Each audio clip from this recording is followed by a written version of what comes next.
সারা পৃথিবীর দিকে যদি আমরা তাকাই, একমাত্র পাক ভারত উপমহাদেশ ছাড়া কোথাও এই ভাজা পোড়া ঝাল দিয়ে ইফতার করা হয় না। ইফতার হবে আল্লাহ রাসূলের আদর্শ এবং সুন্নাহ হচ্ছে পানি এবং খেজুর দিয়ে ইফতার করা।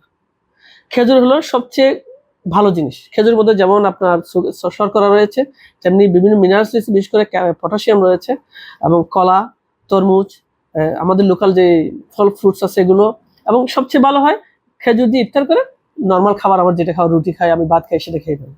পানি শূন্যতা রক্ষা করার জন্য আমাদের যে কাজটা করা উচিত সেটা হচ্ছে প্রচুর মিনারেল যে আছে এমন ফল ফ্রুট খাওয়া উচিত, এবং রাত্রে আমরা যতক্ষণ জায়গা থাকি সেহরির আগ পর্যন্ত কিছুক্ষণ পর পিপাসা লাগলে অল্প অল্প একটু বিভিন্ন ড্রিঙ্কস, পানি এগুলো খাওয়া দরকার। এগুলো খেলে পানি শূন্যতাটা রোধ হবে।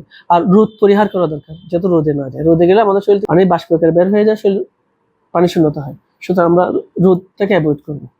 আমরা তো এটা অ্যাজ ইউজুয়াল যেটা করা হয়, ডায়াবেটিস রোগীরা যদি ডায়াবেটিস কন্ট্রোলে থাকে, কিডনি ডিজিজের রোগী যারা আছে তাদের কিডনি ডিজিজ যদি কন্ট্রোলে থাকে, ইভেন গর্ভবতী মায়েরাও যদি সুস্থতা অনুভব করে, তাহলে তারা সবাই রোজা রাখতে পারে। তো এক্ষেত্রে তাহলে হাইপারটেনশন রোগী যারা আছে তারা প্রেশার ওষুধ কখন খাবে? তো আমরা যেটা সকালের ওষুধ যেটা খেতাম সেটা তারা চাইলে ইফতারের সময় খেতে পারে।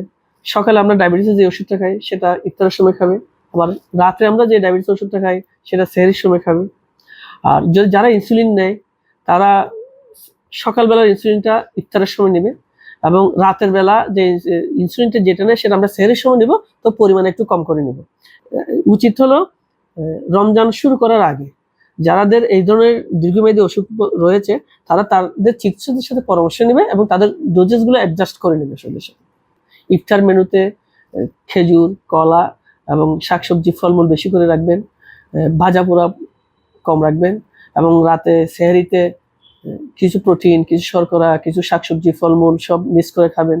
বিশেষ করে বলা হয়ে থাকে সেহরিতে যদি কেউ খেজুর এবং কলা খায় তাহলে সারাদিন তার কিন্তু পানি শূন্যতা থেকে শুরু করে খিদাটাও অনেকটা ভালো থাকে।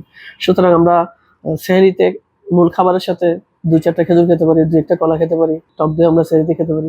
তাহলে অ্যাসিড থেকে আমরা মুক্ত থাকবো, আমাদের রমজানটাও ভালোভাবে কাটবে।